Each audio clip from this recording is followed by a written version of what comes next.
Hey, what's up guys, Sir Emanon here, and welcome to the deck breakdown and results for my online Discord tournament number 4 that I held last month in October 2020. So I actually got quite a few comments from you guys asking for various deck lists from the players who were featured on the feature matches, which you guys should check out if you haven't. But I'll definitely be happy to oblige here and showcase some of them off.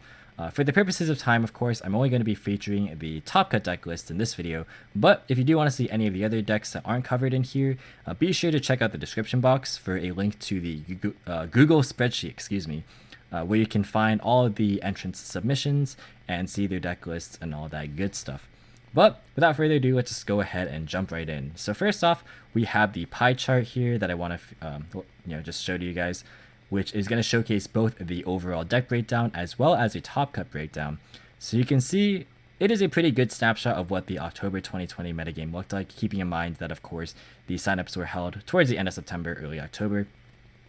And for what it's worth, it is a pretty, standard breakdown.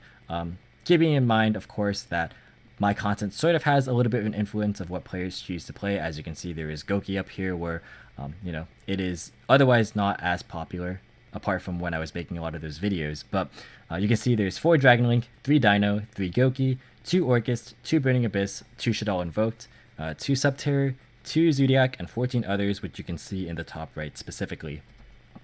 So again, it is a pretty good microscope of what a smaller sample size metagame could look like with a bit more rogue in it. Nothing too much to say there. Similar to the top cut, you see 2 Dragon Link, 1 Dino, 1 Infernoble Igknight, 1 Zoodiac Dogmatika, 1 Generaider Dogmatika, 1 Eldlich PKDD, and then finally 1 Megalith. So overall, pretty straightforward. If you guys do want to see more rogue, stay tuned for the current ongoing November tournament, because I'm just going to give a little bit of a teaser. There is a lot of rogue here, so you guys might have something to look forward to that if you were tired of this format, like I'm sure many of you guys are. But we're going to go ahead and carry on here into the top cut deck list without further ado. Definitely will be timestamping these, so you can skip around as you desire. But first off, we're going to take a look at the Boost 2569's Dragon Link deck profile. So again, congratulations to you for winning the tournament here. And this is, again, more sort of a snapshot of what the more popular build was at the time, that being the 60 card list with a lot of hand traps, as opposed to nowadays a lot of people just playing 40 cards with more high impact hand traps and less hand traps overall. But for what it's worth, for a 60 card build, this is a very solid list. I'm just going to quickly run through the card by card. I'm not going to go super in depth with any of these deck lists since we don't really have the time for that, and I'm not here to nitpick or anything anyways. But we're just going to go ahead and give a brief overview after going through each individual card. So first off, we have 1 Absterrouter, 3 Ash, 1 Collapse Serpent, 3 Black Metal Dragon, 1 Chaos Dragon Legionnaire, 1 Chaos Dragon Dragon of Armageddon, or 1 Chaos Emperor, the Dragon of Armageddon. I think I said that completely wrong there. 1 Dragon Buster Destruction Sword, 1 Phalanx, 3 Ghost Ogre, 3 Nibiru, 3 Noctivision, 1 Brotar, 3 Gamma, 1 Vedemd, 2 Recharger, 1 Synchron, 3 Tracer, 3 Seifert, 1 Violent Cube, 1 Wyverburster, 1 Psyframe Driver, 1 Brute Sector Launch, 3 Chaos Space, 1 Dragon Ravine, 2 Dragon Shrine, 1 Divine Lance, 1 Foolish, 1 Living Fossil, Reborn, 1 for 1, 3 Quick Launch, 1 Smoke Grenade, 3 World Legacy Guard Dragon, and 3 Infinite Impermanence. The extra deck is Savage, Herald, Martial Metal Marcher, Borosword, Fiber, Romulus, LP Pisty, Heretic Seal, Link Cross, Protector Whelp, 3 Striker, and 1 Union Carrier. Finally, for the side deck, we have 2 Lancia, 1 Pankratops, 1 Jizukiru, 1 Thunder King, 3 Cosmic Cyclone, 3 Dark Ruler, 1 Harpy's Feather Duster, 2 Twin Twister, and a copy of Red Reboot. So overall, for a 60 card list, I would say this is fairly standard. The only notable outlier here is possibly the Chaos Emperor, which is not a super common choice, but it's a cool extender if you have it in tandem with stuff like Legionnaire or just other avenues of banishing, such as the Chaos Dragons or Chaos Space. So it's a nice sort of recovery card, and it can also be a good board nuke going second, just depending on the game state. There's no rank 8s to really pair with it, but not really that big of a deal. It still is a dragon at worst case scenario, and it is searchable via Chaos Space as well. Additionally, we see the Violent Q package, which this was a time before Joel got popular, and as I'm recording this video as of this upload date, Joel also got less popular, so it was kind of like on a bit of a curve where Joel wasn't popular, then it got popular, and now it's falling out again. This was before any of that really happened, so it was definitely a safe call to go for Cube, Smoke Grenade, plus the Living Fossil stuff. Just being able to have that powerful knowledge of what your opponent's playing and just ripping a card out of their hand is very, very nice.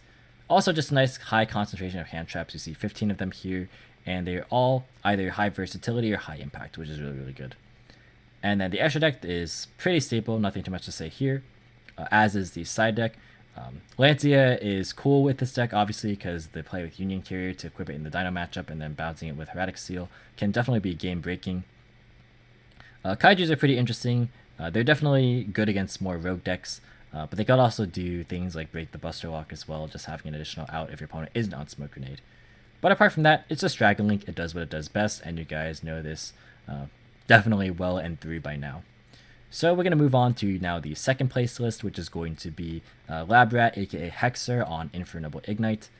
So her build got quite a lot of attention, and rightfully so, because the Ignites are not necessarily super popular, but they add a unique sort of element to the build, which we'll go over in a bit. But for the card by card, we got 3 Fireflint Lady, 3 Gearfried, 3 Renaud, 1 Astolfo, 3 Ogier, 2 Oliver, 3 Connector and Dolphin, 1 Plague Spreader, 1 TG Striker, 1 Violent Sphere, 3 Gallant, 3 Margrave, and 3 Templar for the Ignites. And then we have 3 Durendal, 1 Joyous, 1 Call by the Grave, 3 Heritage of the Chalice, 1 Living Fossil, 1 Rhoda, 1 Smoke Grenade, and 3 Triple Tactics Talent. The extra deck is Entis, Savage, Herald, Lancelin, Roland, Charles, Martial Metal Marcher, Omega, Tatsunoko, Access Code, Fiber, 2 Isolde, Linkcross, and Auroradon. The side deck is 3 Gamma and Driver, 3 Droplet, 3 Lightning Storm, 3 Evenly Matched, and 2 copies of Infinite Impermanence. So the main deck is the most interesting, of course, because of the Ignite package. If you guys aren't aware, the essential purpose of this is A, you can search one of them off of the Isolde, so you can use it with Tatsunoko to go for Charles, which is a combo that we've seen her go for multiple times in the future matches. And B, if you happen to open one of them or multiples of them, and you search an additional copy with Isolde, you also have the flexibility of just scaling these and using their effects to grab you essentially anything in the deck, whether it be extension in the form of Renaud or insurance in the form of Gearfried. You have the ability to add most of your entire deck, which is really, really nice. You also notice that she's not running any targets to summon off of Auroradon here, which is nice in the fact that you don't have to run additional bricks. Instead, she's opting to run a copy of Sphere, which combos really nicely when you send your equips with Isolde for cost. You can sort of manipulate what your end boards look like based on the resources that you have at your disposal, which is cool. So that is another option there, in addition to stuff like Plague Spreader Zombie. Just different level tuners as well is another option here. Another really cool thing that I really like is the Lancelin. This is a very, very cool card just because it allows you to equip stuff like Durendal or in other cases Joyous from deck, which gets you an equip into circulation if you happen to open a copy of Gearfried, which nets you the ability to summon Gearfried as your 4th summon a lot of the time, especially if you open like Renaud plus Ogier or like just some way to get another level 4 on board. Any way to make this before Isolde allows you to usually get Gearfried as a 4th summon, so you can play around Nibiru better, which is pretty cool. Apart from that, this is fairly reasonable for what you can expect from this kind of build. I believe she did mention that she wanted to up the Ignite count, just maxing out on them, which definitely can make sense if you're looking for improvements to the consistency department. But speaking of consistency, you'll notice that there are no hand traps in this build, which can certainly be risky in a combo-oriented format, but sometimes you just gotta take the 50-50. And to be fair, a lot of the Infernoble builds nowadays are just maining stuff like Droplet and Dark Ruler instead, because they don't really care about the Buster Lock since you have Gearfried to be able to out it anyways. So that is definitely a consideration to make if you're looking to pick up this deck for yourself. The side deck, I would say, is fairly straightforward in that department. You can opt to play Dark Ruler like I just mentioned as well. Notably is the absence of Harpy's Feather Duster, so probably should include that as well. But overall, this is a very, very solid build, and it was very fun and entertaining to cast. I was very unfamiliar with a lot of these combos and just the way the Ignites worked, but seeing it play out was very, very fun to watch. So moving on to the third place deck list is going to be Borealis, again on Dragon Link, another 60 card build that is very, very similar to the first place list. So I'm not going to go through the card by card in this one for the main deck and for the extra deck, but instead I'm going to talk about the differences. So the extra deck is exactly the same, so just refer to that if you want the card by card there. The differences in the main deck seem to be Aether, the evil empowering dragon, as opposed to Chaos Emperor, the Dragon of Armageddon. This is a target that you can summon off Erratic Seal if you want removal. One less copy of Ghost Ogre. We see the Red Rose Dragon package instead of the Violent Cube stuff. Just is a little bit safer under Droll, but also nice to draw. Like as far as White Rose is concerned, it's a good extender, and Red Rose isn't too bad either because it has utility in other spots, just being a fiber target that can also be a dragon, which is nice. We see Dark Worm here, which combos and pairs well with nicely with Shrine. And we see the main decked E-Telly for Ghost Ogre and Gamma. And also we see Harpy's Feather Duster as well as the Red Reboot in the main deck. Feather Duster presumably for like main deck Mystic Might and stuff. And Reboot I guess is just a sacky one of against trap decks, which could be more prevalent in sort of a semi-competitive tournament with a bit more rogue in it. The one thing that I will mention also is that there's less rockets in here, so there's only one target for Tracer as opposed to the 3 targets that the boost was running, which can leave you a little bit in some awkward positions. But granted, in 6e, you're a lot less likely to draw the one of Recharger, so overall, not too bad, and it is still what Dragon Link does. Now, the most interesting thing here is the side deck where we got 1 Arch Nemesis Escados, 1 Pankratops, 3 Drone Lockbird, 1 Reapodocus, 3 Lightning Storm, 3 Triple Tactics Talent, and 3 Lightning Storm. So all of this is straightforward except the Arch Nemesis combo with Reapodocus. So basically, if you don't know what this is supposed to do, basically Escados, you can summon it from your hand by banishing 3 monsters with different types from your grave or face-up field. It can't be destroyed by card effects, and then it has an ignition effect where you can declare a monster type on the field, destroy all monsters on the field with that type, and then until the end of the next turn, it locks both players out of special summoning monsters with that declared type. So essentially what you do against monotype decks is you can use Reapodocus to change this to any type that you want, and then since it has to declare something on the field, you can't just randomly declare any type. That would actually just be busted. But you can use Reapodocus to change this into, say, Warrior against Infernoble Igknight, and then use its effect to declare Warrior. It'll destroy itself, or attempt to destroy itself, rather, and it can't because it can't be destroyed by card effects. And then it says also, so it still just tries to resolve as much as possible, so it doesn't have to destroy in order to, lock both players out. But it can be just a game ender against those types of decks, which is definitely cool to see. I will say it might be a little bit overkill just because you only really want to board this in going first, but it also is nice because it is a different form of a board that doesn't lose to things like doesn't lose to things like Dark Ruler or like Forbidden Droplet, for example. So it's really good for that kind of a thing, and it has potential definitely to be utilized more in the future. Keep your eyes out for this kind of a combo if other combos kind of fall by the wayside. But apart from that, again, it still is just Dragon Link, so we're going to move on to the 4th place list now, which is going to be Sunindo's Eldlich PKDD build. This was a list that a lot of you guys were pretty excited to see, and it is pretty fascinating to watch this deck in action as well. So for the card by card, we got 3 Ash, 2 Lamia, 3 Kepler, 3 Veiler, 2 Eldlich the Golden Lord, 2 Plague Spreader Zombie, 3 Gamma, 2 Ancient Cloak, 2 Silent Boots, DM, Red Eyes, and Driver, the good old Brick Boys, 3 Cursed Eldland, 3 Dark Contract with the Gate, 1 Elixir of White Destiny, 1 Red Eyes Fusion, 3 Conquistador, 3 Scarlet, 2 Wakero, 3 Imperm, and 3 Fobblade, as well as a Shade Brigandine. The extra deck is Dragoon, Marshalman of Marcher, Gustav Max, Libe, Breaksword, Axis Code, Barricade Borg, 2 Fiber, 1 Link Cross, 1 Linkuribo, 1 Verite Anaconda, 1 Almirage, 1 Celine, and a Rusty. And the side deck is 3 Phantasme, 3 Nibiru, White Aura Bahamut, 1 Number XX Utopic Dark Infinity, 3 Dark Ruler No More, 1 Harpy's Feather Duster, and 3 Lightning Storm. So this is a pretty fascinating build. The main deck I think is about as what you'd expect, from this type of a list. A lot of engines, which is kind of how you have to play Eldlich, I feel. Pure is just not aggressive enough, and you can't really grind as well against a lot of the decks that are so fast right now. So you have to kind of put in other engines to supplement it. And rather than going the sync route, he opted to go for the PK stuff, which is definitely conducive to more grinding options, which is cool. With the PK stuff, I think Eldlich can grind a lot better this way, because Fobblade, as well as just the recursion aspect and having more targets for Rusty, definitely really high value. You can see he prepared a lot for the grind game by playing 2 Lamia, 2 Plague, 2 Cloak, and 2 Boots with maxed out of Fogblade, so it's a lot of targets here for the fiber package into the Rusty stuff. Overall, I think this is fairly standard, I guess. I guess nothing about this deck concept of standard, but given the idea, the list is pretty well put together. 12 hand traps, really nice for combo decks. The one thing in particular I would say is I personally prefer Black Awakening over White Destiny.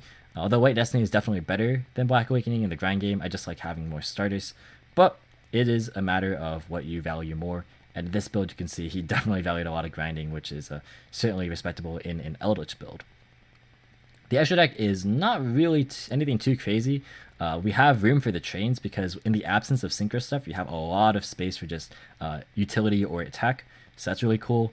We've seen Breaksword come up with Overlay Marcher as well as Boots, funnily enough, which is good, of course, in combination with Rusty, so that's always nice to see. And overall, nothing else too fancy here. And then finally, the side deck, pretty straightforward here, except for the Bahamut and the Utopic Dark Infinity. I'm going to be honest, I read over these cards, and I know that some people are playing like Bahamut if they're playing stuff like Fiber plus Artifact Dagda, because you can go like TG Wonder Magician and then synchro that with like Scythe into this card. I've seen that before, but there's not really any of that going on here, so I'm very interested and curious as to what these are for, because I'm going to be honest, I have pretty much no idea. So Sunindo, if you are watching this video, which there is a decent possibility that you are since you watched some of the other feature matches here, definitely let me know what your thoughts were going into sort of deck building. I am definitely curious to know about this. But we're going to go ahead and move now into the rest of the top 8. First off, starting with Borz's Generaider Dogmatika. So this is a pretty interesting control deck that utilizes some engines that are definitely not enough by themselves to complete a deck, but together, of course, you can splash Generaider or Dogmatika into various builds, and he decided to put them both together. So first, we got 3 Ash, 2 Ecclesia, 1 Fleur-de-Lis, 1 Dovelgus, 2 Valor, 1 Har, 1 Hela, 3 Lopter, 1 Mardell, 1 Utgarda, 1 Call by the Grave, 1 Boss Quest, 3 Boss Stage, 3 Nadir Servant, 3 Super Poly, 1 Terraforming, 2 Punishment, 2 Generaider Boss Fight, 2 Ice Dragon's Prison, 3 Imperm, 3 Strike, and a Trap Trick. The extra deck is Dragon Knight Draco Equist, 1 Earth Golem Administer, 2 Entis, 1 Edaton the Conqueror Star, 1 Mud Dragon, 1 Chimera Flesia, 1 Dragostopelia, 1 Starving Venom Fusion Dragon, 1 Titaniclaw the Ash Dragon, 1 Winged Pegasus Adagnister, 1 Enter Bothmir, 1 True King of All Calamities, 1 5-headed Link Dragon, and a Linkuriboh. The side deck is 3 Lancia, 1 Pankratops, 3 Lava Golem, 2 Cosmic Cyclone, 3 Evenly Matched, and 3 copies of Solemn Judgment. So overall, I think for Generaider Dogmatika, this is about what you can expect to see with the non-engine cards kind of filling in the gaps here. Super Poly in the main deck is interesting to see. You can see a lot of targets here.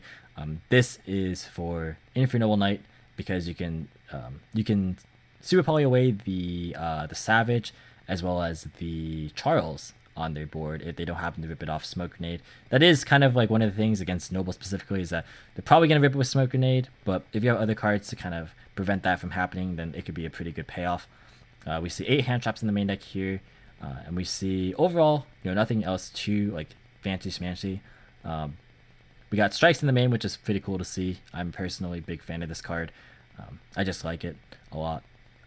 And yeah, overall, I think there's actually not too much to say here. 5-headed Link Dragon is there for just a way to be able to deal with like big threats. Like this is a way to out Megaclops, by the way. And Chimera Flesia is also pretty interesting. There is a way that you can actually utilize this off an Nadir Servant to add a Super Poly to hand, which is pretty cool. We've seen this in Buster Blader with adding Red Ice Fusion, but it's applicable here too as well, which is nice to see. And overall, I think that this is, what you can expect to see. The one thing with this deck, just in general, is that drawing the big bosses always is unfortunate, which is kind of one of the pitfalls that the deck kind of struggles with. You have boss quests and things like that to kind of help alleviate that, but overall, drawing these is never really that great, and we've seen that happen a couple of times in the feature matches, but overall, when the deck runs the way it's supposed to, it is a machine. So with that, we're going to move into the next deck, which is going to be Destroyer 2's Megalith. So for the card by card, we got 2 Candle, 2 Pentaplume, 2 Talismandra, 3 Manju, 1 Armifactor Pain, 1 Brotherhood of the Fire Fist Elend, 1 Cyber Angel Benten, 3 Chalice Lime, 1 Chaos Max, 3 Erachon, 2 Bethor, 3 Haggith, 2 Oak, 3 Ophiel, 1 Phaleg, 3 Full, 1 Gravity Dragon, 1 Shino Baron Peacock, 2 Inception, 1 Portal, 3 Unformed, 3 Extravagance, and 3 Preparation of Rites. The extra deck is 1 Entis, 1 Herald, Abyss Dweller, Daigusto Emerald, 1 Dingirsu, 2 Exciton Knight, 1 Gallant Granite, 1 Hope Harbinger, 1 Baguska, 1 Galaxy Eyes Photon Lord, 2 Tornado Dragon, and 2 Nephthys. The side deck is 3 Sphere Mode, 1 Lord of the Red, 3 Dark Ruler No More, 1 Harpy's Feather Duster, 3 Lightning Storm, 3 Evenly, and a red reboot. If you'll excuse me, I'm going to take a quick drink here because I've been talking for a lot here. Alrighty, so the first thing that I should mention with this is that this Elend is a mistake. He read the card incorrectly because it can't send itself to use its effect, so you can basically disregard this. But this is overall a pretty, solid Megalith build for what it's worth. If you haven't checked out the Cheap Competitive Contenders version of this list, or of this archetype just in general, definitely check that out if you want to see a build that's kind of slimmed down to 40 and plays with a budget in mind. But overall, I think that this is not too different from what you can expect to see. He's playing a lot of kind of utility cards. You can see the Gravity Dragon for backward decks, the Shino Baron for just cleaning up boards, and the Amorfactor Pain just to skip the main phase, as well as negating extra deck monsters besides Lynx. So a lot of different utility type of cards here. Overall, he's running a higher concentration of incantations than I would personally run.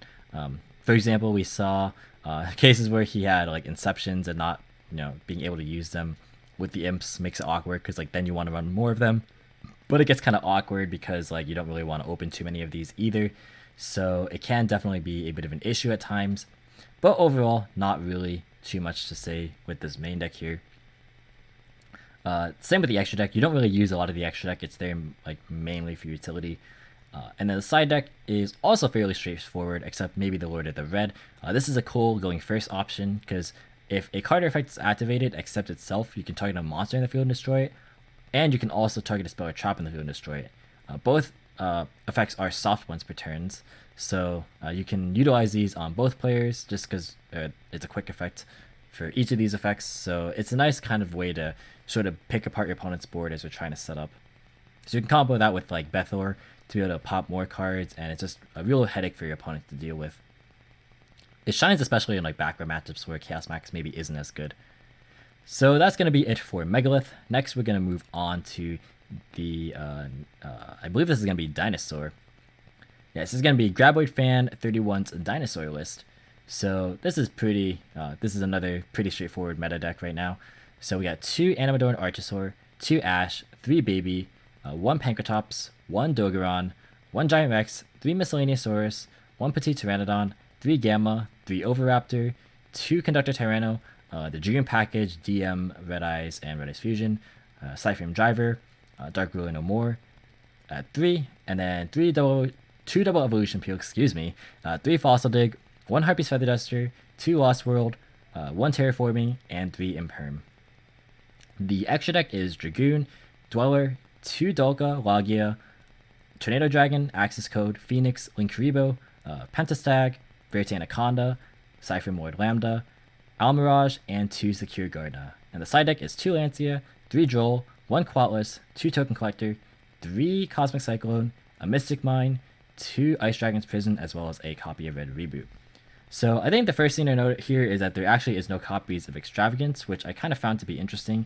He opted to run the Dragoon package instead, and I kind of feel like that's a little bit maybe not super necessary, because it does seem like he still is binding second with the Dark Rulers and the Gammas and stuff, even the main deck Kaiju here. So I think that a lot of the times you'd probably just prefer to have more consistency with the Extravagance instead. That being said, Dragoon is still a powerhouse of a card. And there are times, especially when you're going first, where you have extra monsters where you can turn into Verite Anaconda, so that can come up. I really do like the choice of Lambda here, just because it's very, very powerful to turn, if you're playing Omega as well with it, it'd be really, really cool. But it's really nice just to be able to turn on Gamma, because like I mentioned, you have a lot of just extra monsters, so you can use this as a way to sort of make your Gamma alive, which is cool. But apart from that, it's Dino. It does what Dino does at OTKs, and it breaks boards. The side deck also isn't super noteworthy, other than possibly Quatless, which is kind of there, I would assume, for backward decks, which is definitely a decent option if you don't find yourself to have stuff like Feather Duster or Red Reboot. It's part of your engine, which is decent. And yeah, I think that overall this is, apart from the no extravagance, I think that this is what Dino generally is going to be looking like for a lot of, in the majority of cases. And then finally, we have a Nobu on a Zoodiac Dogmatika. This is pre-Zeus, just keep that in mind. This is pre-Phantom Rage. So before you guys all go commenting, oh, where's Zeus? Where's Zeus? It's not a part of the format as of when the signups were happening.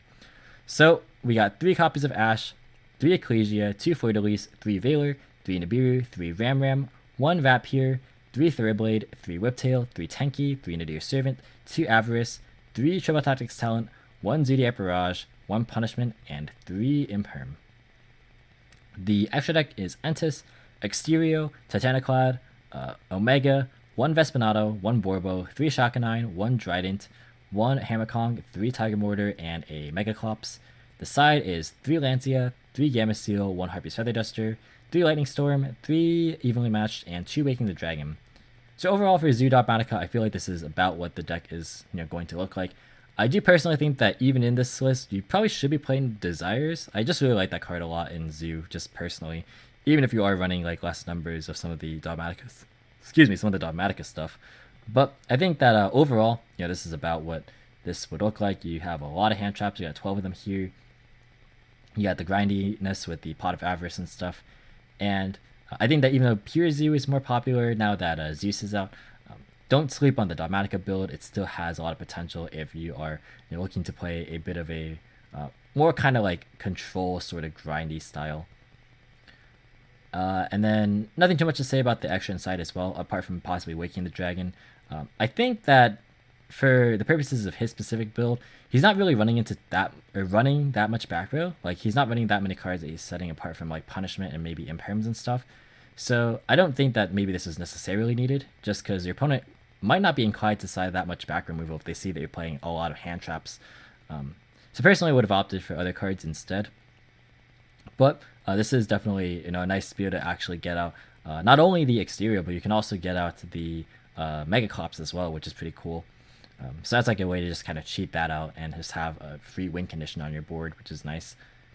But that is going to do it for all these deck lists from the top 8 here. Again, if you want to check out any of the lists that were not featured in this video that were in the tournament, definitely go to the description box down below to find that spreadsheet. But that's going to do it for the video, guys. Thank you so much for watching. Hope you guys enjoyed. If you did, be sure to leave a like as well as any thoughts, or if you're active in the comments, subscribe for more informative and competitive video content. My mouth is super dry right now, guys. Leave a hashtag dry mouth if you got to this point in the video, because I am like dying here. But subscribe for more informative Yu-Gi-Oh content. If you want to, you can follow me on Discord, Twitter, or Twitch, all through links in the description as always. And until next time, I'll catch you in the next video. See you guys.